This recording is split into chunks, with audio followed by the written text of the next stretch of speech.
Have you been? Pretty good. You looking well? It's also nice to see so many people from the community come out to this meeting. Right. It's a different kind of, yeah, very much so. As a matter of logistics, I just want to let everyone know that this meeting is being recorded. If anyone would like to sign up for public comment, please do so. There are books, if you're in person, at the entrances. Please sign in there, and you will be called in the order that we received them. If you are online, please do so via the chat, and we will alternate between online and in person for public comment. Oh, yeah. Welcome all of you. It's good to see you trustees, and welcome staff, friends, and all of us who love the library. It's so good to welcome everyone back here to Rab Hall and to have what's going to be a very dynamic, wide-ranging, and interesting meeting. But before I formally call us to order, I want to bring to your attention the passing of Sarah Ann Shaw. She absolutely loved the library and was active in the Fellows Athenaeum Trust and at the Roxbury Library. You might know that she lived very close, that was her neighborhood, and she really believed knowledge is power and reading was access to power. She was there at our ribbon cutting, standing tall, announcing the renovation and closing of the library. She stood tall that day. It was a beautiful day, clear skies. And when we celebrated the opening, Sarah was there too. This time, her daughter, Claire, pushed her in a wheelchair. I'm pleased to say that on Women's Day last year, we celebrated Sarah's path-breaking accomplishments, her breakthrough accomplishments in journalism on our website, acknowledging all of her work during Women's History Month. And then yesterday, Mayor Wu and her daughter Claire laid a wreath in her honor at the Embrace Memorial. I know if I asked you and if we had time, probably each one of you have a good story to tell about Sarah. And so hopefully after this meeting, we'll have a chance to chat about that. So I want to begin with our opening statement, an acknowledgement of our equity, diversity, and inclusion. And as noted, I'm not going to read it to you, but as you know, there's all of this talk in the world about pushing back on diversity, pushing back on the idea of inclusion, and clearly the library stands tall and is immovable when it comes to our commitment to racial equity and to the principles of diversity, equity, and inclusion. We're committed to becoming an anti-racist organization, and we acknowledge that the Boston Public Library stands on land that was once a water-based ecosystem and sustenance to the indigenous people of Massachusetts. So we reaffirm that today, tomorrow, and we live it here at the library because it's embedded, it's endemic to our motto, free to all. So let me ask Pamela to do a roll call. Certainly. I'll just read your last names. Arano Ortiz? Here. Ball? Here. Berman? Here. Canales? Here. Cronin? Here. Douglas? Here. Heiler? He is here. I am looking at him, so I will acknowledge him. Hawkins will be late. Masso? Here. Dr. Liu had a conflict. He will be absent today. Oliwala? Here. Brush? Tyler? Here. Westra? Here. And Wooten. Here. We have a quorum. Thank you very much. I'd like to entertain a motion for the approval of the November 7th, 2023 meeting minutes. Could I have a motion to approve? So moved. Thank you. Second? Second. All in favor? I'm sorry, wait a minute. Yep, all in favor? Yeah. Yes. Aye. Aye. Any abstentions? I abstain. I was not here. Thank you. The minutes are approved.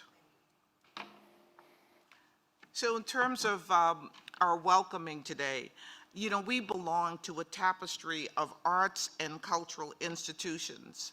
And in your role as an ambassador of the library, as in your role as a trustee, I know that you're often out and about town, learning and in engaging in various programs. The BPL has been abuzz with activities, and I hope that you and your family, colleagues, and friends have enjoyed the programming. But today, what I want to do is welcome the president of Museum of Science. I'm not going to say it's my second favorite place. I'm going to say it's among my first places to be. So when I'm not in the library, I'm usually over at the Museum of Science. Tim, you see his biography there. Can you imagine being hired and starting in the middle of COVID in February of that year? You know what that was like. To begin when the museum, a dynamic place, had to close down. We were closed too. Everything was closed.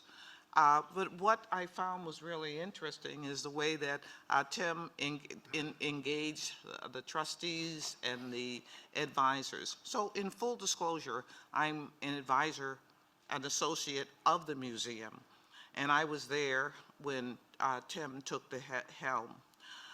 David and I invited Tim here today to share about their strategic process. And Thank you, Priscilla. I would just add that, you know, as we have done over the last year and a half, bringing invited guests who are leaders in the either library space or the cultural space is an important part of our process as the leadership, extended leadership team of the trustees of the Boston Public Library. It's very important to BPL that we continue to build collaborative relationships with other cultural institutions. And I can think of no better guest than someone who is laser focused on making out-of-school education an enhanced experience for families across Greater Boston. It's particularly relevant at this time as we are in the early stages of our strategic planning process, which we'll hear a little bit more about later in the agenda. But I think there are many reasons where I'm delighted to have Tim join us today. great, thank you. Welcome, Tim. Thank you. Great to be here. Really, David and Priscilla are two of my favorite people to work with in the community. And Priscilla's right. She shows up, and I'm sure she shows up here, and I'm sure you all do too as trustees. It's among the important things we do. We actually have one of the guests from this past year, a poet who spoke at the Museum of Science, which was wonderful. And then David is a really trusted and beloved colleague in Boston. He is very trusted and beloved. People like working with David, and I do too. We're involved with a lot of cultural things where we're trying to bring some cultural things together. So that's been a delight. I know you're in the middle of a strategic planning process, and so that's where I'm sort of directing some of these comments right now. And we'll probably spend about 10 minutes speaking and then have a discussion afterwards if that's what makes sense. I do want to begin with a personal story, though, and take you back to November of 2022. It was my wife's 60th birthday, and she grew up in South Korea, and 60 is a very important birthday in Korean culture. So a lot of our friends from across the country came for a weekend together, and we mainly spent time in our home eating together and talking together and that sort of thing. But we went to two places. We went to the Museum of Science, of course, and then we walked to the only other place in town I thought that this group would want to come to. And we walked to this place. We walked to the library. And we had lunch together, and we talked, and we walked around. And I think the similarities between our institutions are important, but also just what they stand for in this culture at this time is similar in that our mission is about inspiring a lifelong love of science in everyone. And this is free. This is a free public library for everyone. So we'll get to that. The other thing I'd say is that as I prepared for becoming the president of the Museum of Science, I did read 2 books, which I probably would have read anyway because of my job before that was relevant. But one was this book right here, the library book, which perhaps all of you have read. If you haven't, you should. But it is a great, great, great book about the value of public libraries. And the context, as you know, if you've read it, was the arson destruction of the public library in Los Angeles. But it used that as a way to really talk about the role of libraries in society. And I really think of libraries as more what I would like the Museum of Science to be like, a place that people use rather than one that they just visit. But the other one is this book, Palaces for the People, which is also to a great extent about libraries, but it's about public shared infrastructure, things that everyone can share. And part of my hope for the vision for the Museum of Science is that we will be, once again, more like a library, public shared infrastructure where you don't have to pay to go there. And it's also about swimming pools and about parks and about so many other things in a society that has become increasingly privatized, that we need more shared public infrastructure. And the best example of that, of course, is a library. And then you as trustees have this wonderful duty and honor to keep this place going. So before we get to the next section, well, maybe I'll leave this one on and just say, we're going to come back to this. I'll leave that for now, but I want to talk about 3 things very quickly. I want to talk about honor, don't worship. I want to talk about give yourself permission, and I want to talk about keep it simple. Honor, don't worship. So 1848, you were created, and the first large municipal public lending library in the United States of America. You have one of the greatest Beaux-Arts buildings in the world, designed by Charles Fallon McKinn. You have had generations upon generations of people coming here. Very similar to the Museum of Science. We were created in 1830. Generations have come and gone. We're beloved. Everyone has come to our institution. And it's very tempting, as you know, and I'm not telling you that you don't know, but just to sort of level set, it's very tempting to worship the past. It's very tempting to think of your building, to think that we are a library, and that what a library means is this, and that a donor wants to come and they want to give you a gazillion books, and what you really want is money for digital, and so forth. The same thing is happening at the Museum of Science. All the time, because we mean something. This is what a science center means. And in fact, what a science center means or what a library means is always changing depending on the world around it. Your calling, if I might say so myself, is to use the words of another person. Well, Parker Palmer picked it up, but he got it from someone else. So your calling is when your great love meets the world's great need. Your great love meets the world's great need, and I assure you, and you know yourself, the world's great need extends way beyond the footprint of this building.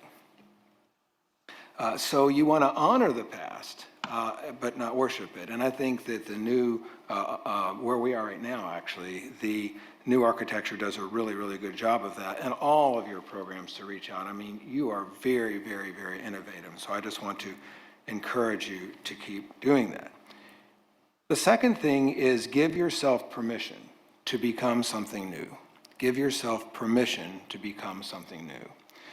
And this flows from that general idea of like, we are going to honor the past. There's a thread that runs through this about knowledge is power and reason is important. There's a thread that runs through that. But then how do we become something new? And then I'd like to draw you to this graphic that we use a lot in the Museum of Science. It's actually very consistent with what a library is, and that is to say, we have this unique position where we are beloved by the general public, we're beloved by government, we're beloved by industry, and we're beloved by academia. So we can bring people together to deliver our services through them in person, online, through our public science learning centers and in schools. So there's only one thing on there that's in person. But we're giving ourselves permission to become something new, to reach out to the world digitally, to bring in, and I'll tell you more about the Centers for Public Science Learning, the intellectual capital of this community, so it's pouring through the Museum of Science, then our in-school channel. Oh my goodness. The very most important slide, it did not make it. I can't believe it. I'm just going to have to describe it to you. Wow, here we go.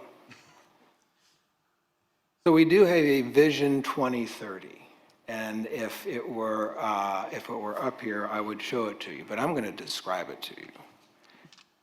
This was the key slide, which is to say, in COVID, when we had to do the exercise that you're doing now, we brought together the board to talk about, once again, what positive difference do we want to make in the world? That is the key question for any nonprofit. How will the world be different in positive ways because you exist? How will the world be different in positive ways because you exist? That's the only really important question. And we came up with two initiatives and two commitments. That's it. 2 initiatives, 2 commitments. One is we want to bring the world science at the pace of change, not at the pace of exhibits. Not at the pace of exhibits. So we have to move very quickly because science is changing all the time. And if we want to be relevant, we have to do science at the pace of change. The second thing is we want to do that at scale. And our goal back then was to reach 100 million people a year. People laughed at that. They thought, how are you going to do that? We spun up a digital program. We said, 8 billion people on this planet need what we have, which is high-quality science learning. Who shouldn't have access to high-quality science learning? So our goal was that by 2030, we would be reaching 100 million people. Fast forward, this year alone, we'll reach 200 million people. Wow. 200 million people this year. So it is, you set this goal, science at the pace of change, at scale. Those are the only 2 initiatives. That's it. Those are the initiatives. But they stand on 2 commitments. And one is equitable access, also equitably.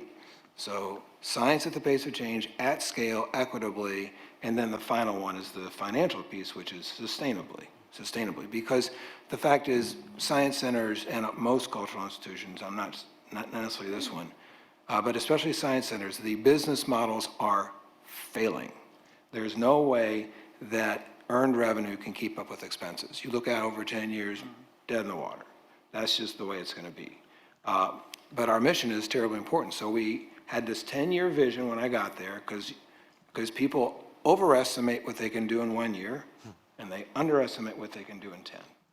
So that's our goal, was to have those things that we are going to do science at the pace of change, at scale, equitably, and sustainably.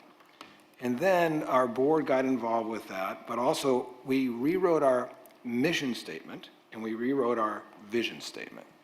And this was important because this is where a lot of board activity took place. A lot of board activity took place on committees and strategy. I think this is a place where a board has a particular place to play, which is the strategic articulation of vision.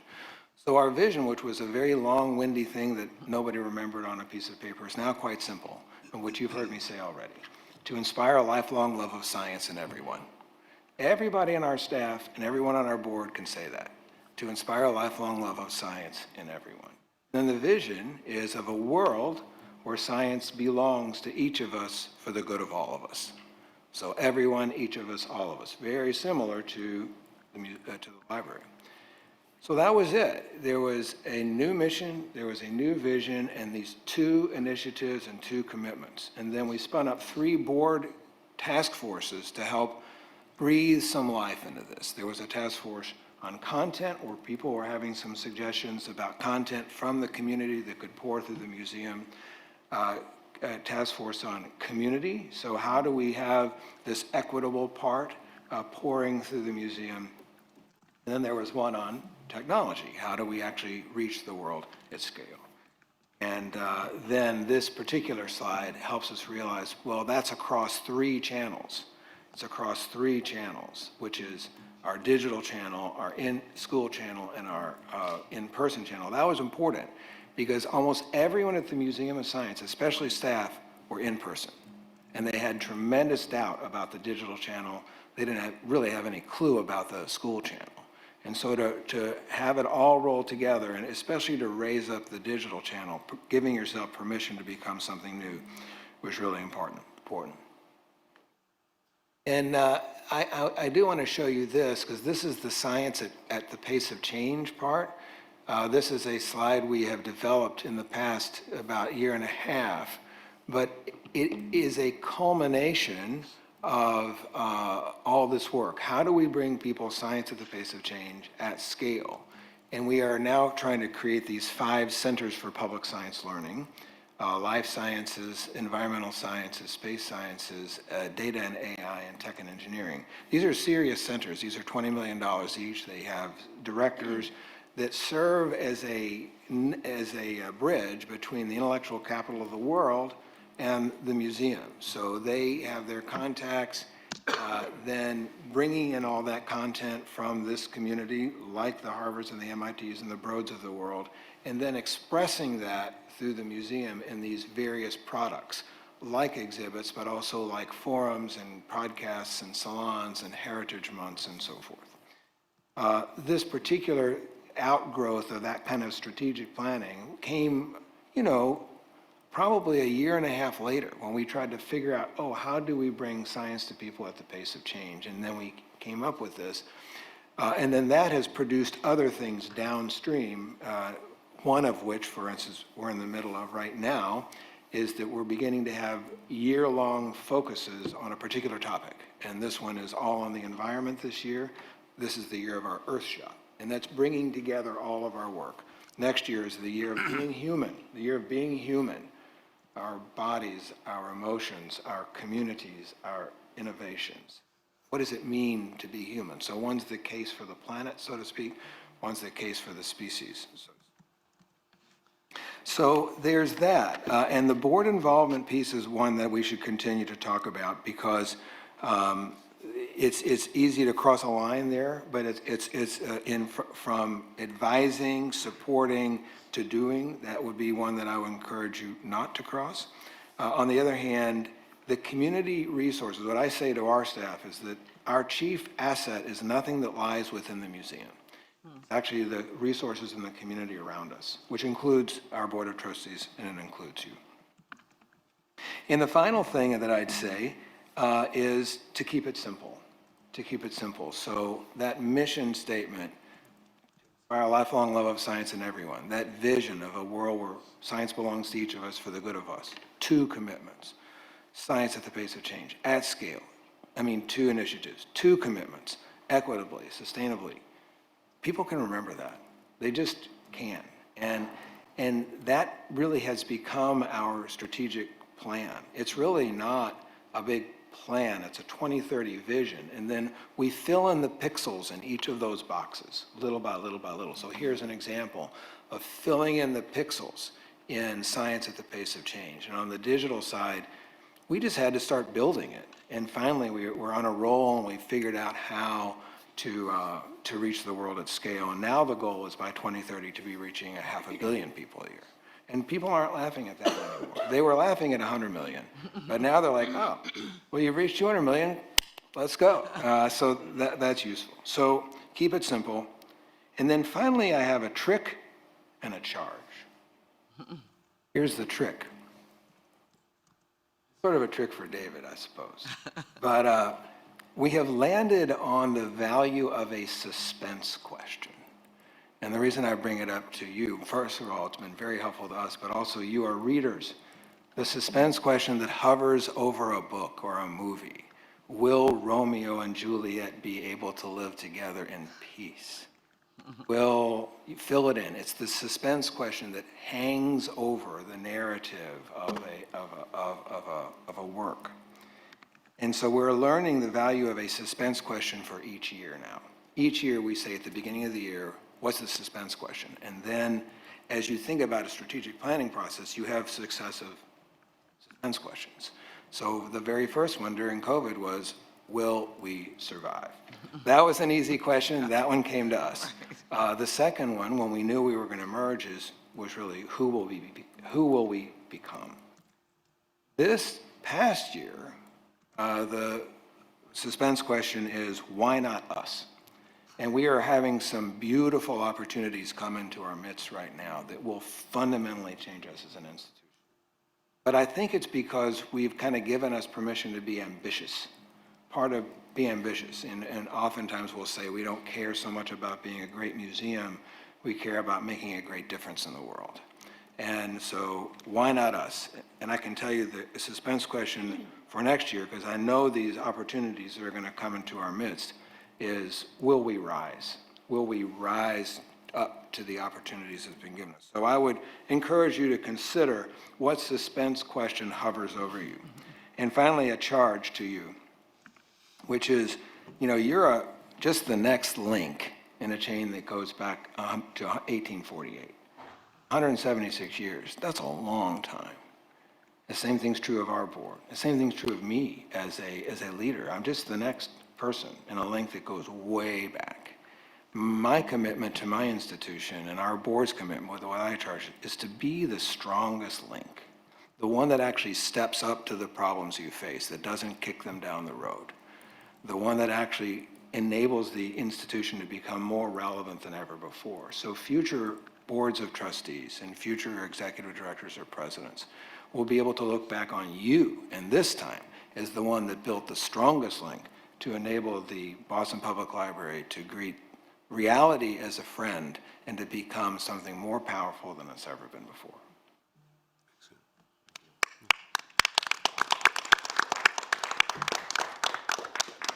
Thank you, Tim. That was amazing. For the trustees, we will take 10 to 15 minutes for discussion, questions for Tim. I have the opportunity to interact with my colleague on occasion, so I will defer to all of you for the question time. Yes, Evelyn, So and then Cheryl. Hi, Tim. Can you hear me? Yes. I don't know. Let me get this closer. I have a question. So since it's so simple, right, then it means this could be very broad. So how do you rein it in? Because it can just go so many different ways that it could be overwhelming. So how do you and the trustees kind of rein it in? Because I could imagine the idea is just floating all about. It's an important question, and it is a great weakness of mine, not to rein it in. To a certain extent, you choose the things that are choosing you. So, for instance,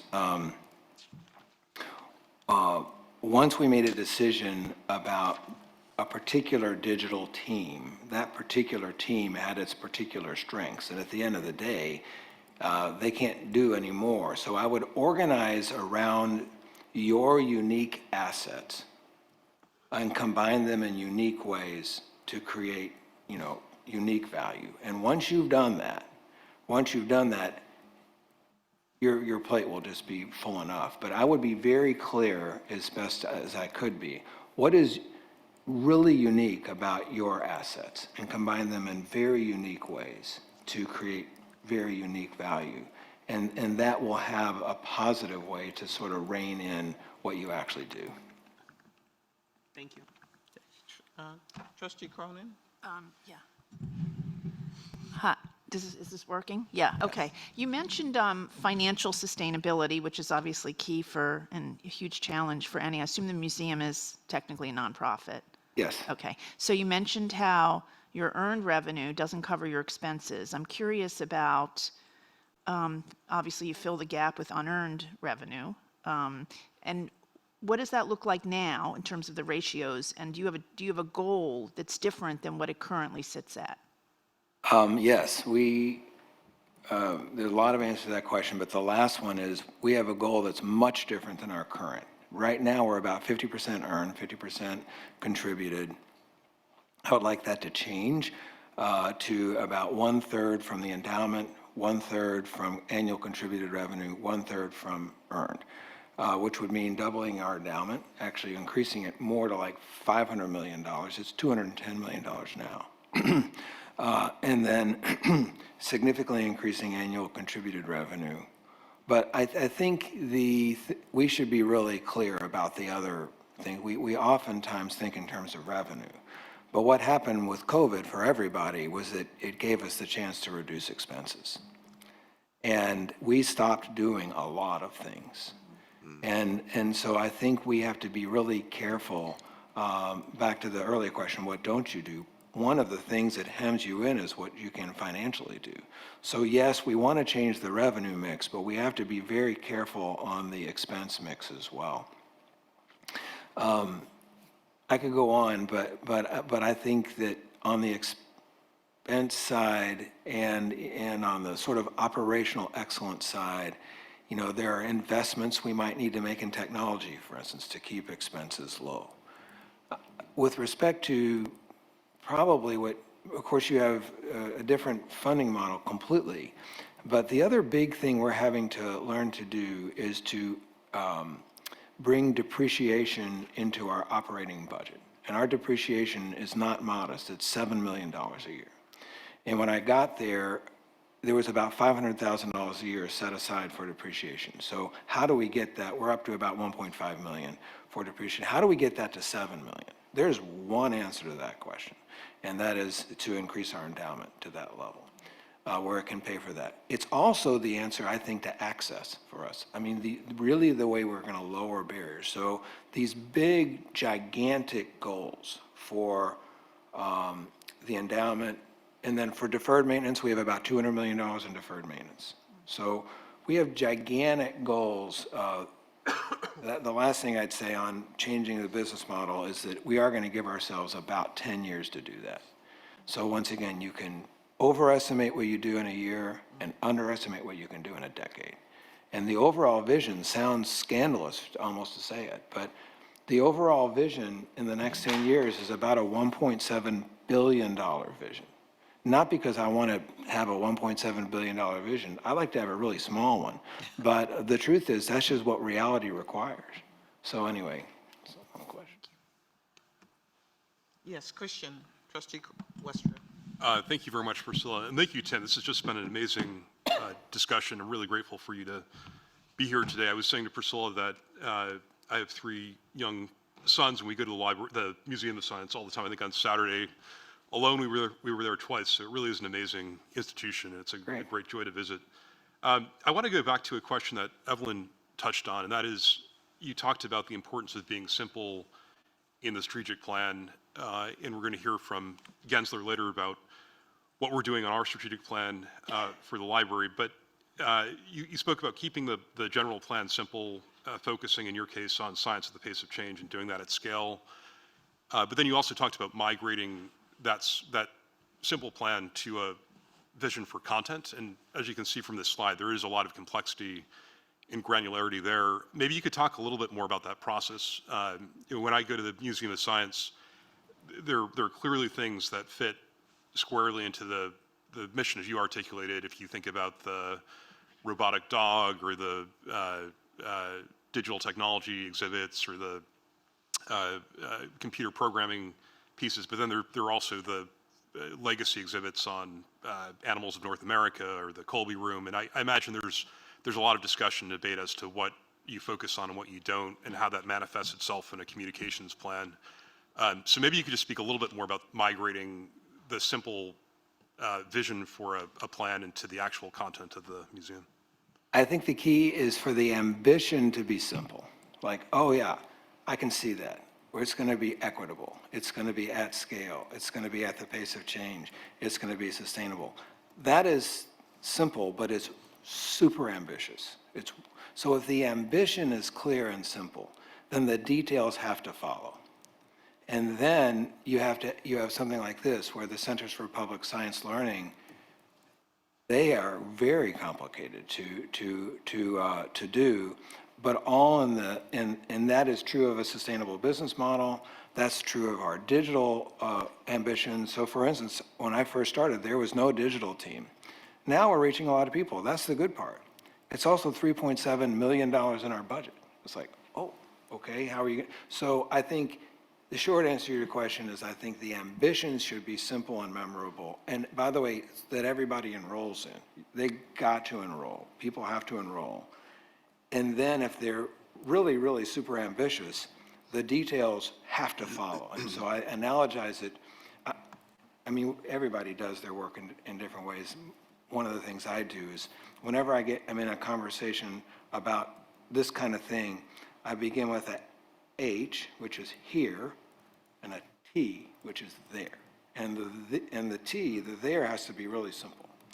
And so leadership is about moving from here to there. But when you get to there, even though it's fairly simply stated, then you have to fill in like 4,000 pixels in the picture. So you can actually see what does that mean. So I hope that's responsive to your question. Thank you.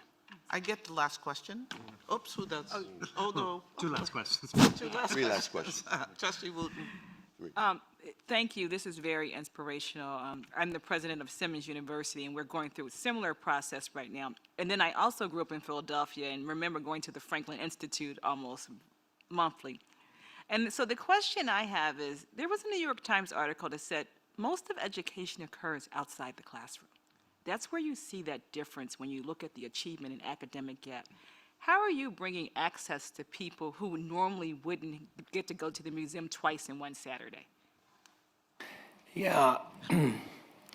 Well, the short answer to your question is not as well as I would like, but better than ever before. So for instance, we're trying to do this in a million ways, actually. It's one of the most difficult things to do well.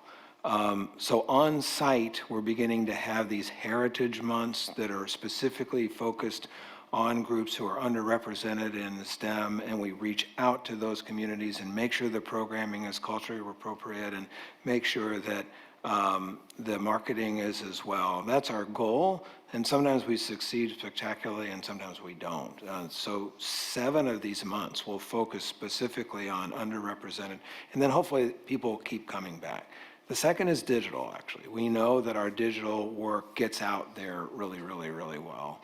And then the third, probably the most powerful, is our in-school curriculum. For engineering as elementary will reach about 5 million people in public schools primarily. And we know that's where kids are and teachers need us. So it's really across 3 channels that we think about that: on-site, digital, and online. I am not satisfied that we have figured out quite, in fact, we have definitely not figured out how to make the in-person experience as diverse as it should be. And it is a constant desire of ours, and we're just thinking more and more and more. I do think this is, at this point, we have a huge kind of marketing question, which is why would people want to come to the Museum of Science? And so we have to have culturally relevant marketing.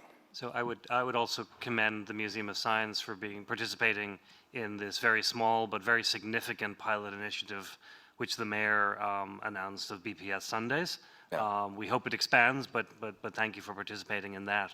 Pamela's alerted me we have one question from John Heiler online, and then Chair Douglas will close this section of this. Apologies, I'll be very quick in my comments. First and foremost is it's an amazing institution, as has been said already.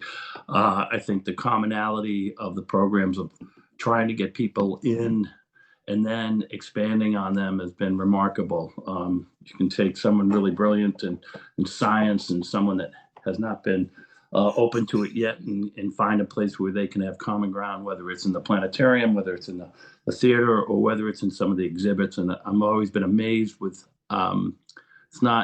it's how you enter a young mind or any mind into science and do it in a way that they can understand so that they can get more engaged, I think is brilliant.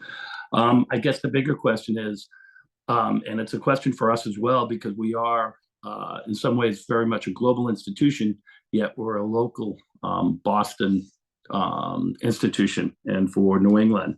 How do you balance off wanting to do these wonderful things globally while at the same time remaining such a phenomenal resource for the city and its surrounding areas? And have you found that to sometimes be a challenge? It is definitely a challenge because people who are on site kind of get a little bit miffed by the digital expansion that we have in mind. I actually don't find for us that it is a true opposite, because the work that we do on site tends to become the fodder for the digital stuff that we do. So somebody comes on, we video them, they get to the world. We had a panel of 3 women who came to speak about their experience helping create the James Webb Space Telescope.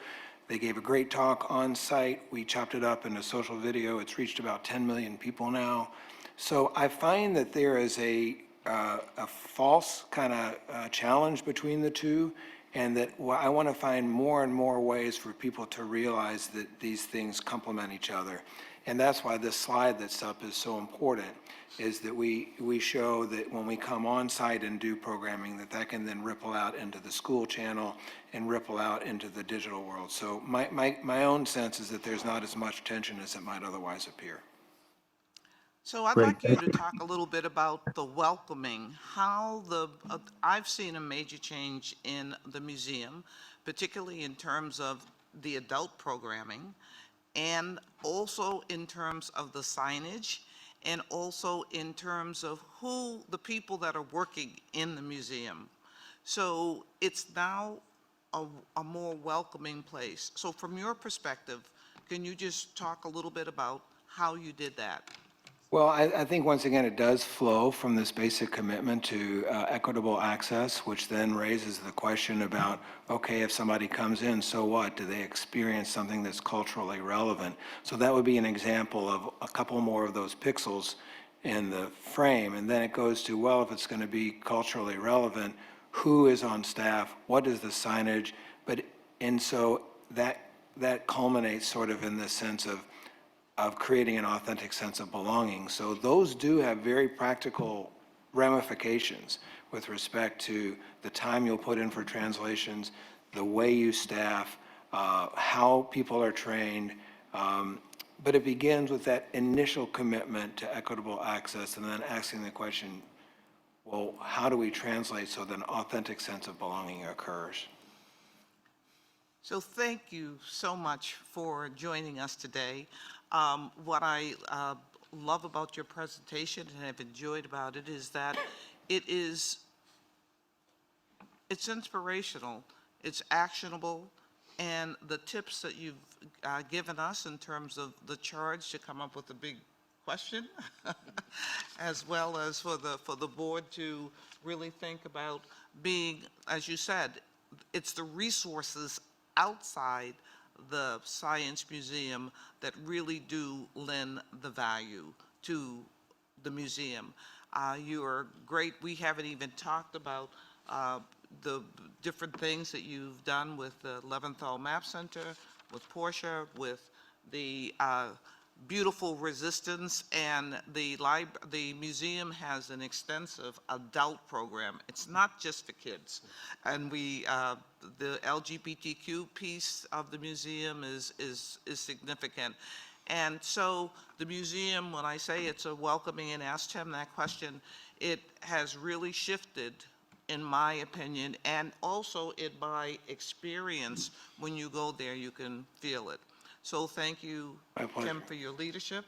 Yes, I just want to echo the thank you, and I love the fact that you opened with 2 books to recommend to the That's right. library trustees to read as we continue in our process. I'm sure you've Thank read you them, so but much. they meant a lot to me.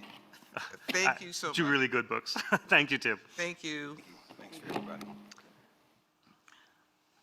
Let's move on to the next part of our agenda, which is the strategic plan updates with David Leonard and Christian. Thank you, Chair Douglas. So just as a reminder, that Christian Wester is chair of the Strategic Planning Committee of the Trustees. assisted by Vice Chair Jose Masso.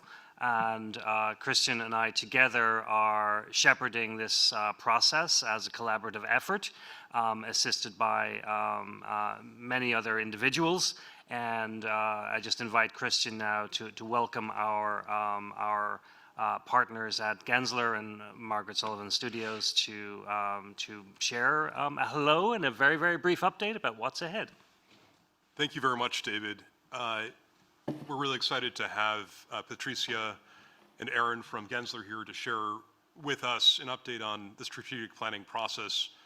There have been a number of really exciting workshops that have happened so far with David and his team, the staff.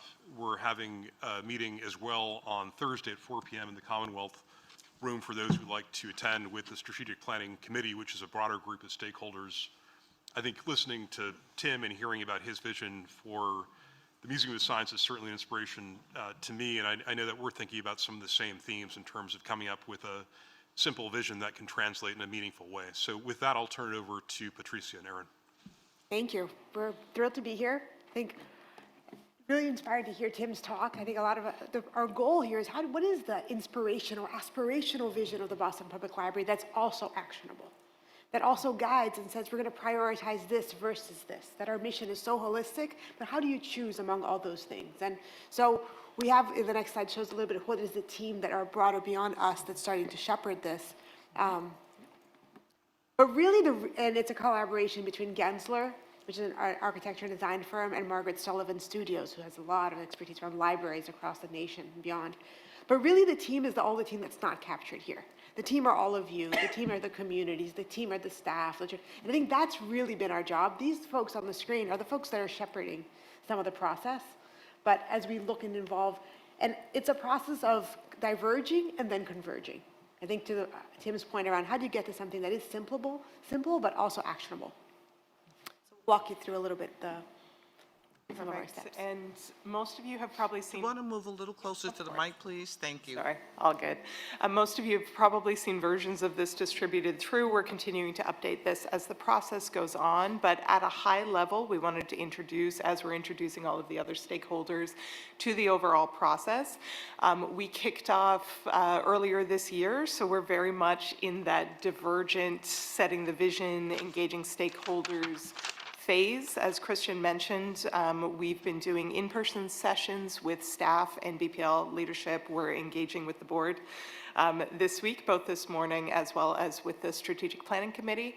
And from here up until the end of the spring is really our sort of engage, widen the scope, explore the current situation, people's aspirations for the future, and build trust amongst all of the stakeholder groups and make sure that we're hearing from a variety of voices. The real trick will be that phase two. That's as we head into the summer. That's when we're starting to converge, narrow down that plan, and now, given the speaker this morning, defining that grand ambition, that simple message, that mission that we can head forward with. And then refining the plan into the fall, and then looking at implementation, sort of what is the direction we're heading to. And I really love the metaphor as far as filling in the pixels as far as what we're aiming at. So it's like all complex processes, it sounds simple. We're in the engagement phase, then we refine, then we move on. We know this is less than a simple process, but at this stage, our goal in the coming few months is to engage all stakeholders, make sure that we're hearing the current situation, aspirations, and then start refining. We will be providing board updates along the way, and in particular engaging with the Strategic Planning, the Strategic Planning Committee in a few engagements throughout the process are probably the two heads ups for the board in particular.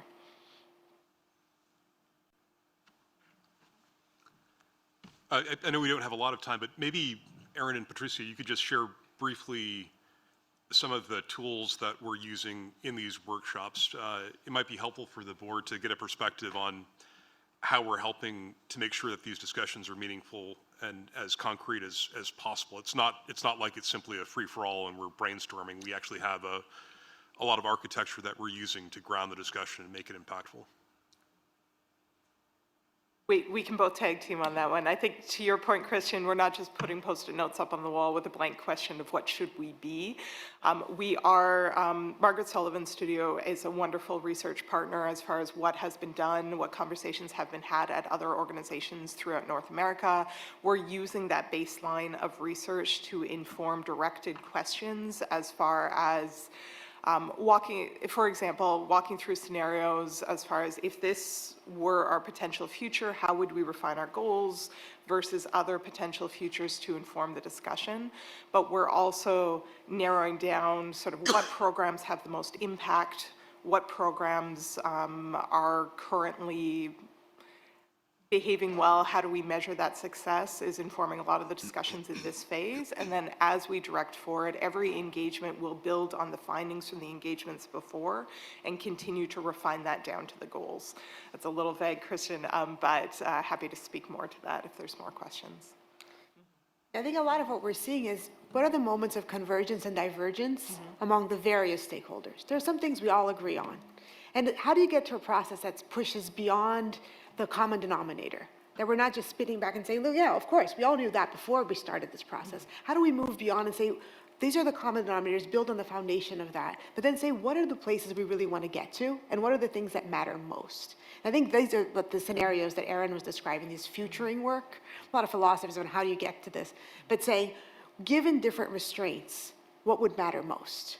What would you prioritize? And listening to different voices in that process, I think, has been a really important piece. Depending on your stories and where you're coming from, you prioritize different things. So being able to then circulate that back and say, and distill it into a clearer sense of prioritization of actions and strategies.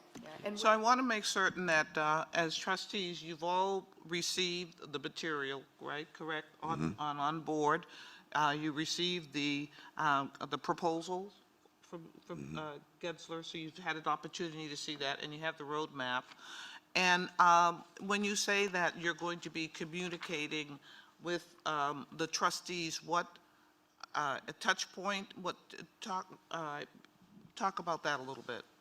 So we will be providing sort of small updates at the board meetings, either via our direct attendance or via Christian providing updates to the wider board.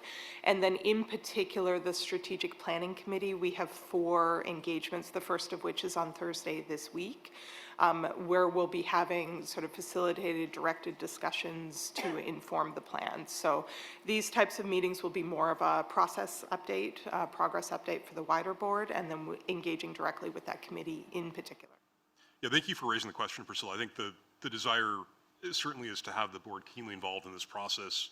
For those who would like to have a deeper dive in the strategy, and I'd encourage everyone to do so, we'd really welcome your attendance at the meeting on Thursday of the Strategic Planning Committee and of future Strategic Planning Committee meetings.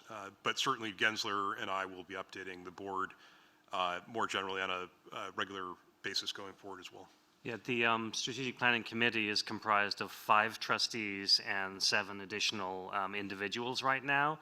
And certainly for this exercise, we welcome any additional trustees who wish to join any of those Strategic Planning Committee meetings, because we're at the stage of wanting as much collaborative input as we can possibly get. Although later in the process, the trustee role will shift to more of a review, iterate approval process step. But at this stage, this is the funnel is large, right? This is the divergent opportunity, to be followed by a series, just to put everybody on the same page, a series of meetings and engagements that include Boston Public Library Fund, the Associates of the Boston Public Library, 11th Hall Map and Education Center, and community engagements that are in the process of being defined as well. Agreed. Somebody else, I think I just cut somebody off. I was going to ask something, but Jose, you beat me to what- it. You answered my question. Oh. If I can, thank you for your presentation, being here, and the work that you're doing with us and your leadership, Kristen. As an aside, serendipitously that Tim would suggest that we read this book. I came across it last Tuesday. They were one of my visits at BUR, Palaces for People. And since I began reading it, I've gifted it to 4 of my neighbor activists in Hyde Park around the area of creating a arts block in Hyde Park. And I've gifted it to the Chief of Human Services as well, with the hope that he will read it and sort of like engage in the whole idea of how libraries become part of this. But the second book that I wanted to recommend to him and to all of us is Imagination, a Manifesto by Dr. Ruha Benjamin from Princeton. She has a quote from Toni Morrison: dream a little before you think. And I think for us, as we go through this strategic planning, this book would be inspirational as well as this one. So the combination of these two is one short reading, quick reading. You can do it over the weekend, and I think will be helpful as we engage in this strategic planning initiative. So thank you, and thank you very much. Yeah, I think Eric Kleinenberg's work is fundamental to this moment around civic infrastructure and the role of the public library in society. There is no other work that is recent that captures this moment in a way that he does. And we understand he will have another book coming out relatively soon that we're keeping an eye on too. Yes. Hi, good morning. Quick question for you. So you've engaged with this group now for only 2 months. Any project, any challenges or risks that you see, that you identified as you entered into this engagement? I'm going to quote the dream a little bit before you start thinking. I think we're very much in the collection of dreams moment, so you're just kind of collecting all these stories. Not all of them fit together. It's a little bit of a making of a patchwork quilt. Not everything still blends. Some things are kind of, they're like, well, how are we going to put all this together? I think we're living in the moment of a collection of stories, of ambitions, of frustrations, of disappointments, of aspirations, of hopes, and of all that collection. I think the beauty of it is we're not just collecting the happy dreams, we're collecting all of them. And so I think that's the beauty and the struggle of this moment, of these engagements that we've had so far, mostly the month of January, February, has been all that dichotomy of all those pieces and how to be tied into this patchwork quilt. Is it too soon, just to build on Evelyn's question, is it too soon to comment on any themes that we're hearing so far? I think so. I think we would be prioritizing some themes versus others, and wouldn't be doing justice to a process that says, these really emerged out of a process. I'm just picking what comes to mind to me right now. Probably wouldn't be the most representative.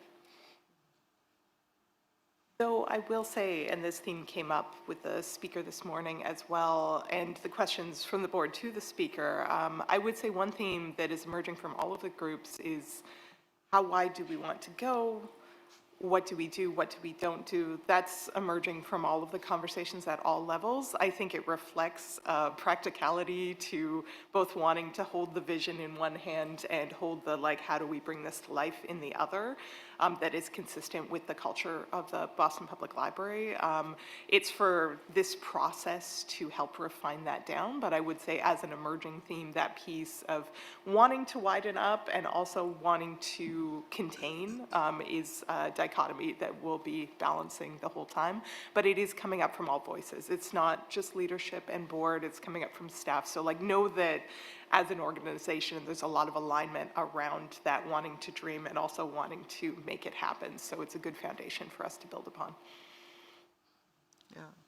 So thank you. We appreciate your partnership and coming to and look forward to this journey that we're on and relative to the strategic plan, and to really be able to figure out what does it mean to be a premier leading 21st century urban library. And thank you, Christian and David, for your leadership, and Jose. Thank you. Thank you. And I would just also like to shout out Chief of Staff Sarah Zafiris, who's here, and Lisa Pollack, Chief of Communications, who are working with the Gensler and Margaret Sullivan team day by day to shepherd the process and have things executed the way we hope and the way we intend. So team effort. Right. Thank you. Thank you. More to come. Appreciate it. Thank you. In the interest of time, I will continue with the President's report, but abbreviate several of my comments, because I don't know that I can do justice to everything that has been going on over the last 6 months, but there are some highlights I would love to shout out. Just before I begin, I also want to recognize Tom Broom, who is in the audience, who is our new Assistant Corporation Counsel assigned by the City of Boston, who is collaborating Tom, would you just wave? We will, I'm sure, hear more from Tom on matters that are of a legal nature should they come up in future meetings. Thank you for being here. So as I think all of the trustees are aware, hiring and onboarding remains our biggest operational challenge. And I'm happy to report, however, that in 2024 so far, we have hired 14 new staff members. If you go back to the start of the fiscal year, July 1, we have hired 41 people across the system, bringing our staff complement to 489 as of last Friday. So that's about 10% of our workforce is new since the beginning of the fiscal year. And if we look additionally at those who have changed positions, we have 5 who are new to their positions here at BPL since January and 16 since July 1. So each of those represents at least one or more hiring events or transactions. So we are making good progress, but our open vacancy list remains in the 40+ range of open positions. So hiring progresses, but remains an operating challenge, both in terms of recruiting and in terms of process management to get people hired and on board. Couple of highlights from our statewide Browse Borrow Board program, which we launched last fall. We've had 1,800 signups across the state. Those are those individuals who come across our little QR codes that are at transit stops and decide to sign up for the library. Our National Books on Band initiative, sponsored by the Boston Public Library Fund, is now over 1,900 card signups nationwide. This is the program of outreach to those in the 13 to 26-year-old age group who are finding that materials are banned or challenged in their local geographies across the country. And David, could you repeat the libraries that we're in? Yeah, working with? so this is in collaboration with Seattle, LA, Brooklyn, who's the leading entity, Seattle, who joins soon, LA County and San Diego. And there are a couple more in the works as well. This is our effort, even if there aren't as many direct challenges in our own backyards, of doing something to understand that there is a line in the sand when it comes to access to information of functional democracy, and we have a role to play here.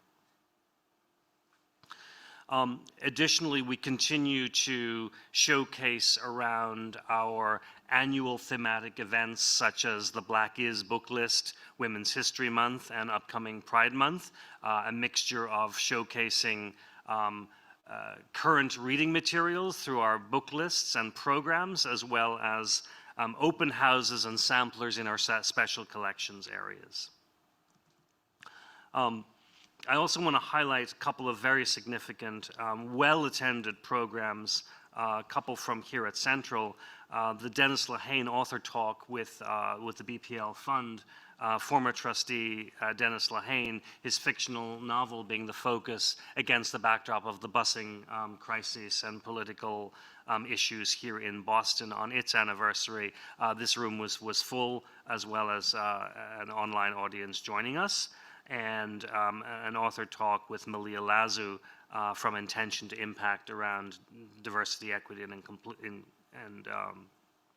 inclusion. Her book, which we filled Commonwealth Salon with attendees that night.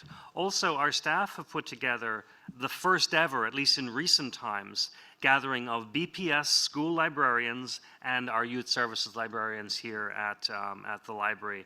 An amazing, amazing event. About 100 people gathered for a full day of professional development and in-service, bringing these two institutions together the way they should be connected. Ultimately, it's about what happens on the ground and in the field and in the local neighborhoods, but empowering these cohorts to come together as BPS continues to reinvest in the school library program, another signal of where the line in the sand is in terms of access to education. And then we celebrated recently with the BPL Fund and the Christian Business Library the second Entrepreneur in Residence, where 8 small business mentees presented their business pitches and had a chance to network. An incredible opportunity for people starting their own business to be guided by our Entrepreneur in Residence. Other significant events include our, I think, third large run of Company One's production here in Rapp Hall. And system-wide, of course, we have the reopening of the Faneuil branch that happened earlier this year. The numbers are pretty impressive in terms of attendance of that space and the staff and friends bringing programming alive. I would draw your attention to a few things, and we'll follow up with email on this. We have just announced the thematic approach for the next year as being focused on revolutionary music and social change. So you will see programming and book lists around that theme.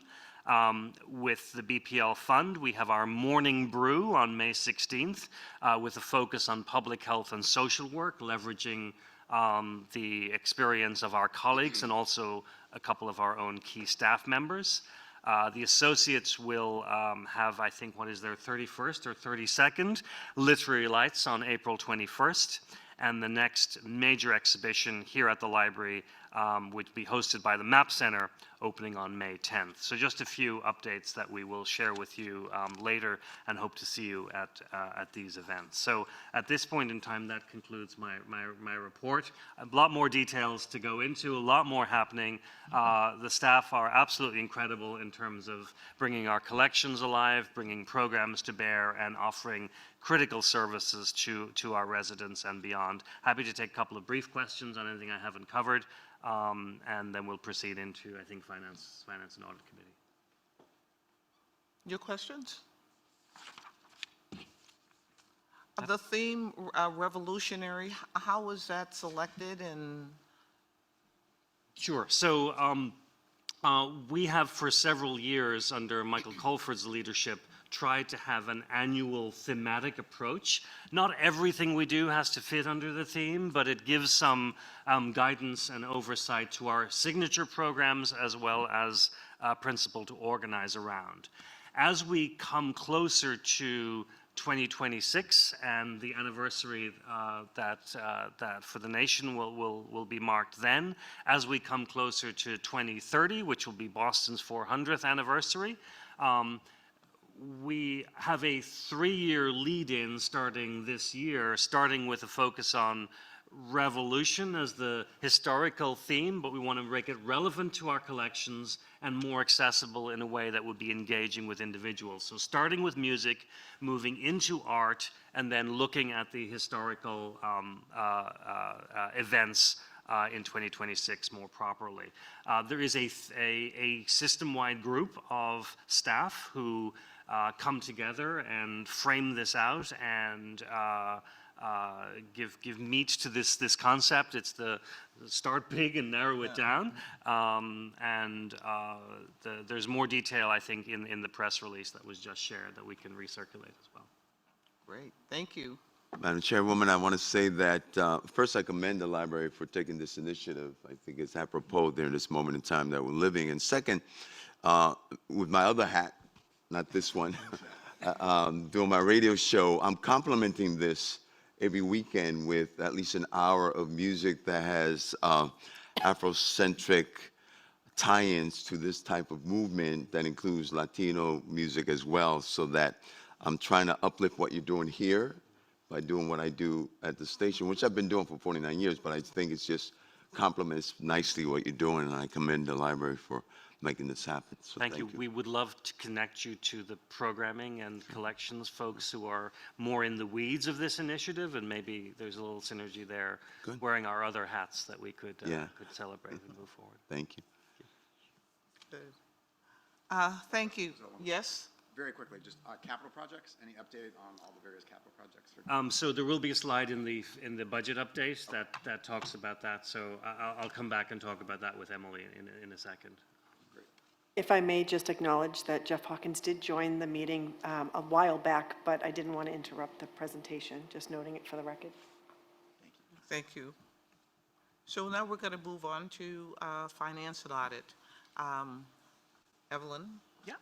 Good morning, Emily. Evelyn, Emily, welcome. Thank you. All right, so we have a couple of contracts that require trustee approval due to their amounts. The first one is from the technology team. It's the E-rate. It's a contract to replace the network switch. The E-rate, just to give some understanding to the new trustees, E-rates are federal grants, right, Keith? That we apply every year, and then we say, what are we going to use the monies for? And this time of year, it's we're asking for an approval of $224,550 in some sense for the replacement of the network switches. Are there any questions regarding that contract? By the way, these contracts have already been vetted by the Finance and Audit Committee before coming in here.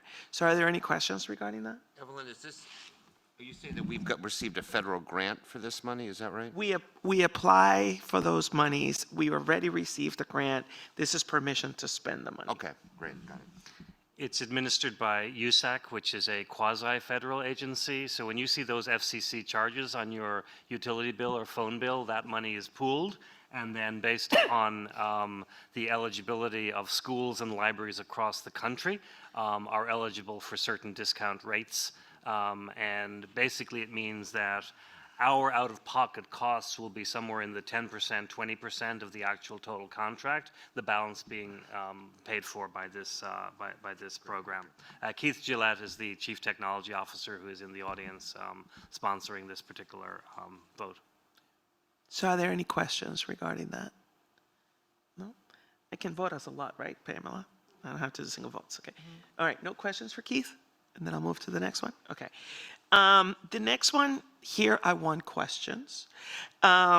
Security guard contract. So the reason I say I want trustees to please ask questions, this is a contract that can be in the city, has caused a lot of angst.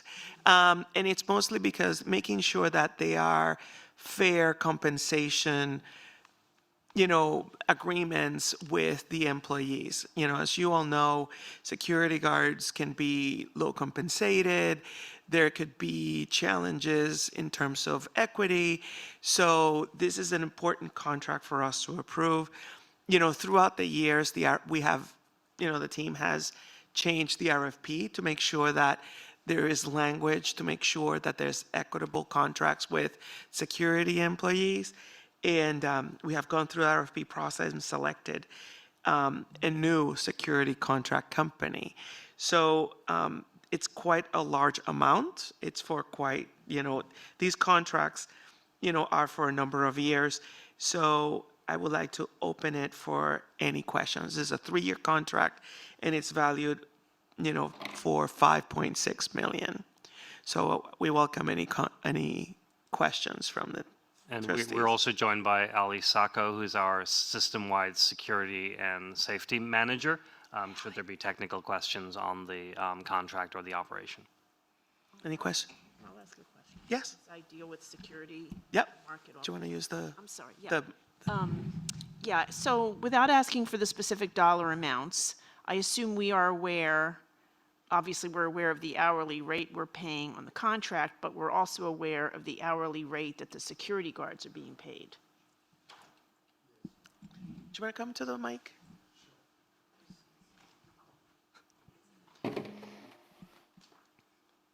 Sorry.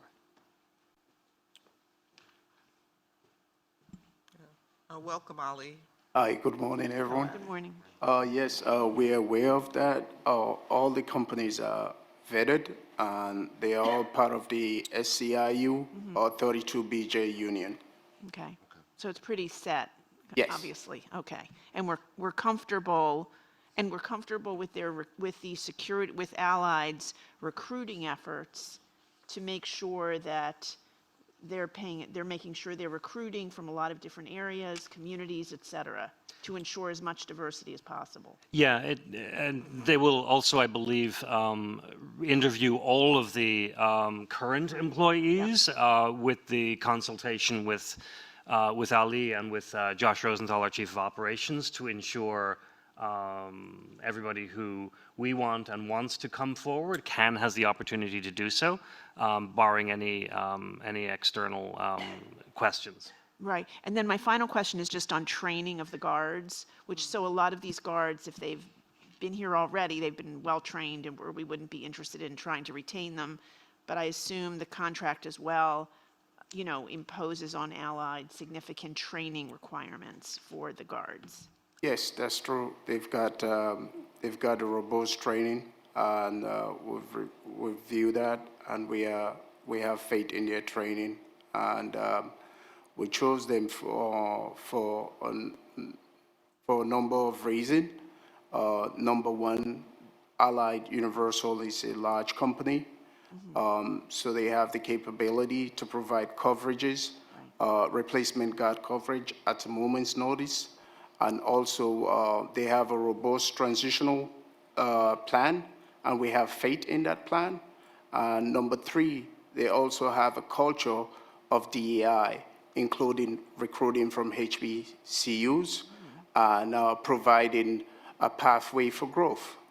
And number four, also they have, there's a diversity at the highest leadership level of the company. And finally, there is a safe causing reason for that, which is over 315,000 compared to the next competitors, which is Securities. That's the reason. Great, thank you so much. Thank you. Thank you. Thank you.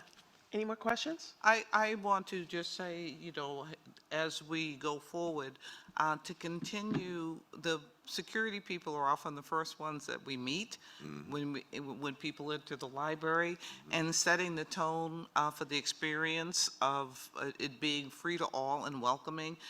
You've done a great job in terms of making certain that the current security folks are personable and friendly. Thank you. I think we have a question. You have a question? Well, David sort of answered it. So this is, and forgive my ignorance, so this is a new contract with a new company replacing a different company whose contract is expiring, is that right? That's correct. Okay, and we're giving the opportunity for people who worked for the former company to apply to the new one, I'm assuming, right? That's correct. Okay, okay. All right, any more questions? Quick question with regards to Allied. Do we know the makeup? You said at the highest level there's diversity. Does that include the ownership of this company? They have Karis Kennedy. She's the VP of the Northeast region. And also they have Teddy Rocker. He's the he's the Vice President for Diversity, Inclusion, and Employee Experience. So those are the administrators as far as the officers, but as far as ownership, stock, or who are the owners, or is it a diverse group of owners is what I'm asking? Yes, there's a diverse group of owners. Karis Kennedy, she's the Vice President for the Northeastern Regional. So she's a VP and owner of one of the owners? Yes. Okay, just want to know. We also understand that Allied Universal is now a combination of what was Allied and was Universal, and also was G4S, who was our previous incumbent entity. And so, you know, some of the ownership layer may actually be quite complicated, but the team who reviewed all of the applications, like there's 21 criteria, and the diversity statements are one part of those criteria that are established. Yeah, I mean, Allied Universal has probably about 1 million employees around the world. I think they're the largest, or if not the largest, security company in the world. So it's pretty complicated now with the ownership around the globe. All right. If there are no more questions, I'm going to call for a motion to approve these two contracts, the E-rate and the security contract. Thank you, Ali. Thank you, Ali. Could I just take a moment to recognize Ali's amazing leadership in this role since he got here? We often don't hear from him directly, but You will often find him being the first responder to incidents happening not just here at Central, but out at branches. And we have the benefit not just of his vast experience, but of also starting out with one of our previous contract employees as an account manager for, I think it was Andy Frayne back in the day. So we are just thrilled to have his expertise and dedication and commitment to the organization in this role. Thank you, Ali. Thank you. All right, so can I get a motion? Are we voting on these together? On the two, yes, Together. we're If voting on them I may together. make one note, Representative China Tyler would like to abstain from the security guard contract vote. Got it. Thank you. All right, can I get a motion? So moved. Second? Second. All right. All in favor? Aye. We have one abstention. Any more abstentions? Any no nays? All right. Thank you so much. Thank you very much. We're now on part of new business, and then we'll go to public comment. I also want to invite you, trustees, if you have any announcements, I know you will, Portia, things that you want to share with the group that are coming up related to the library, that would be terrific. But tomorrow, David already mentioned that the women's sampler is tomorrow, and it's going to really highlight, you're going to have an opportunity to meet some of the women who early philanthropists to the library. The Thursday is the strategic planning meeting, and you have an opportunity, all are invited to be bystanders in that process. The Leventhal Map Center, as you know, has a exhibit called Getting Around Town in terms of transportation and the programming associated with that, particularly the political policy implications have been significant. Each week you receive from Pamela Carver a description and an invitation of all the different activities that are going on in the library. And I hope that you've had an opportunity to bring your friends, your family, your colleagues to the events here at Central and the incredible programming that's going on out in the branches, to include, I think we announced at the Roxbury branch, the new culinary. Yes. So yes, we have we have added to our staff person who is our nutrition literacy specialist, a new, again funded through an amazing grant through the Boston Public Library Fund, our very first chef in residence, who will be activating the space with programs and staff in the community. I also know that you've received this Poliseki up there, a BPL fund. You get mailed this beautiful description from the Boston BPL fund of all the different activities. And this is really an extraordinary one, that we had a grant that allowed new programming, so the librarians to add things that are relevant and timely for their community. So that's been great. And as Paula is nodding her head there, but this particular is a great piece. I also, we have great sister institutions, and one of them is the Boston Athenaeum, and they poached one of our really good people from the Leventhal Map Center. It's a great opportunity for her in terms of her development, but it's an extraordinary exhibit on Harriet Hayden. She and her husband escaped from slavery in Kentucky, and they've had these little portraits that she kept in her front room. I know that you will all enjoy it, and the Athenaeum and our relationship to them is a really important one. So, announcements. Portia?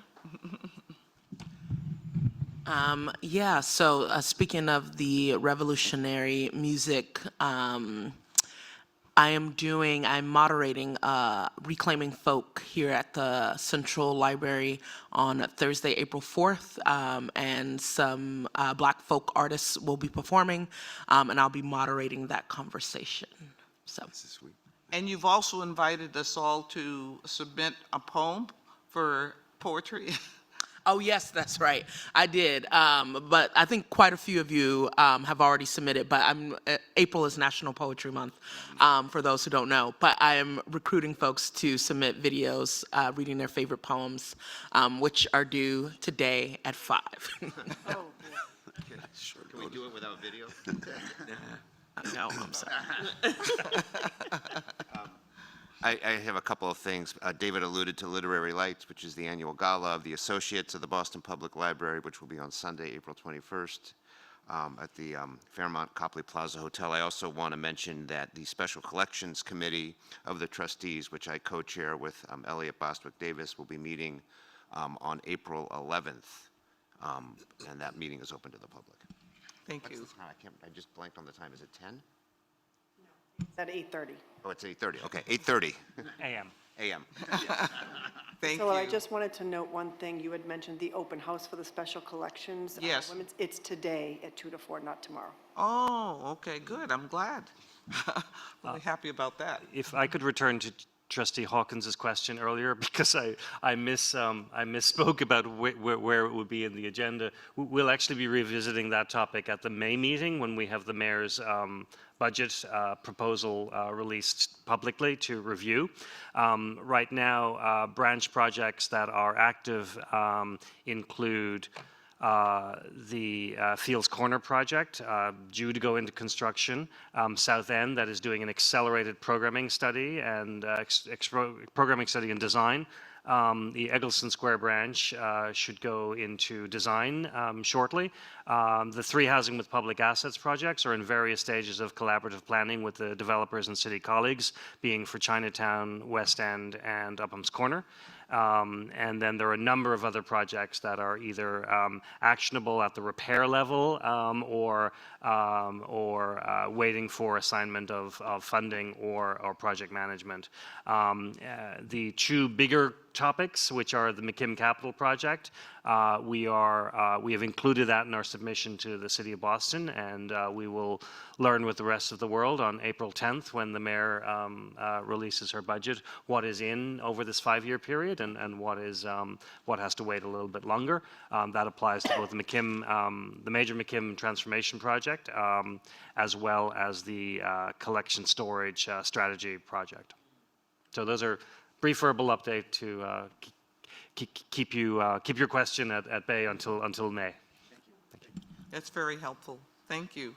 Can I ask a quick follow-up question? I'm just curious on the timeline for the closing of the Fields Corner Library. We will be able to confirm that once we see the funding allocation. Right now, they are done with design, and the next step in the construction document process is to bid them out so we get actual costs.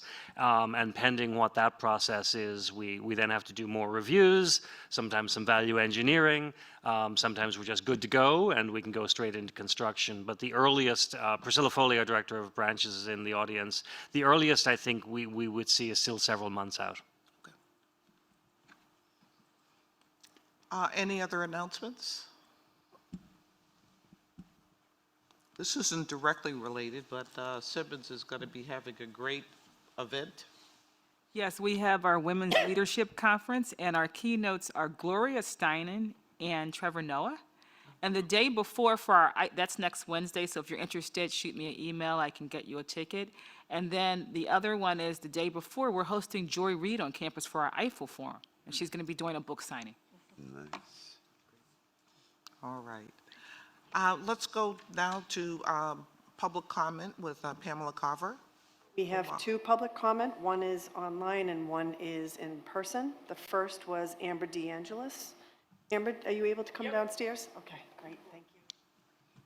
There's a mic right there on the staircase for you. There are 2 minutes for you to speak. And after that, if I could just queue up Yvette Jarreau, who is on the Zoom call. She's with the Friends of the Southern Sorry, I'm pulling up my notes. Okay. All right, ready to go. Welcome. All right. Thank you all. Good morning. My name is Amber DeAngelis. I am the Research Services Team Leader, and I just wanted to highlight a few events. Pamela was kind enough to actually make a little packet for y'all, so you can send those with the links. Many of them are online, but 2 of them are happening here. And so my team organizes the Local and Family History Series, and that includes a lot of genealogy and local history things. So first things I wanna highlight is just basic military records at the National Archives. Boston claimed the women to vote, uncovering the stories from 1920s voters registration. That's happening on April 11th. Let's see. We also recently subscribed to My China Roots. This is an exciting genealogy database because it caters to folks in the Chinese diaspora. We are having an online event where you can come and learn about that resource on May 1st. Let's see. We also here on May 8th, we're having The Fenway Effect, A Cultural History of the Red Sox with David Krell. This author actually used a bunch of our collections to research his book, and my team was able to help him with some of his research. On May 22nd, we're having Researching Your Irish Ancestors. And here in RAB again on May 29th, we're going to have a History of Boston with Daniel Dane and Peter Vandewalker. And lastly, on June 13th, we're going to have DNA in your family tree. A lot of these events end up either recorded or streamed, and they'll end up on our BPL YouTube page for further use. So I just want to highlight some of those since they're online and you might be interested in them. And the times and dates, I skipped a couple on those, but they'll be in the email from Pamela. So I thank you, Pamela, and it was a wonderful presentation today by Tim Ritchie, and it was nice to see all y'all. Bye. Before you leave, say your name again slowly. Oh, and sure. your role. Amber DeAngelis, Research Services Team Leader. Thank you very much. Sorry. The programs are fascinating. All the genealogy pieces that are online, you know, they're really, really terrific. Thank you. So thank Jesse you. does a good job, and so does Diane. Thank you. Genealogy remains one of the most popular program areas in the program themes among our audiences. It's amazing. And next we have Yvette Jarreau. Your mic is open, Yvette. If you could just go ahead, you have 2 minutes. Thank you very much. Good morning, and I'm Yvette Jarreau from the Friends of the South End Library. And first, I want to say what a great and interesting meeting this morning. Thank you. And then I'd like to talk a little bit about the South End Library. Thanks for the update, David. So we are delighted to be in the programming phase for our new library. And at our last community meeting in February, we were presented with a programming proposal that offered key elements and also preserved our library park, which is so important to the neighborhood and for the city canopy. A little over 2 weeks ago, we requested consideration of program elements that we feel are missing from the proposed study. Those elements are a full kitchen for education and hospitality, a drop-in senior area for connecting, reading, and other activities that might include food. A cafe has been mentioned several times, an appropriate space for built-in compost bins, a space for daily storage of patrons' belongings. Those are patrons who may have more belongings than typically might show up in the library. And also storage space for teens and children's materials, art, music, toys, those kinds of things. We've requested an interim community meeting for the serious consideration of these program elements and ask for your support for a positive response to this request. So thank you very much for hearing me this morning, and I hope everyone has a good day. Thank you. Thank you. That concludes public comment.